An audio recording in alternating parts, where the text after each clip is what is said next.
Gaji korang dalam 1,500 ke 1,600. Nak cuba full loan kereta Myvi ni, zero deposit, boleh, tak ada masalah. Okay, bulanan jatuh dalam 400 lebih sahaja. Kau tak ada lesen memandu pun boleh dapat, insyaAllah. Yang paling penting, nama mesti clear. Okay, yang ini Myvi 1.3 X 2019 guys.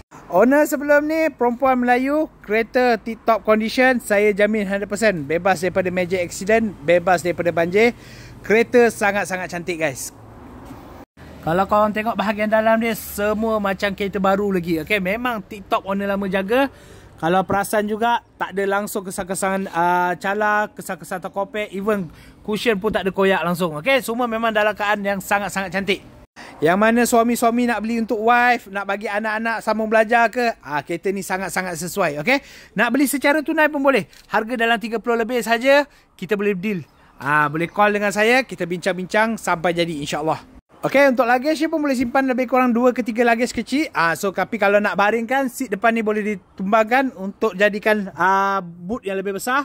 Bawah pun dia datang dengan tayar spare. Okay, semua dalam keadaan yang sangat-sangat cantik. Tak ada langsung kesan major accident guys. So, kalau korang berminat nak mencari Myvi, saya ada banyak ready stock Myvi. Yang 400 lebih pun ada, yang 500 lebih pun ada, yang 600 lebih pun ada. Zero deposit tanpa penyamin. Okay, so kalau rasa berminat nak mencari kereta terpakai, kontak saya Syahrir Sulaiman di Maf Auto Calik guys.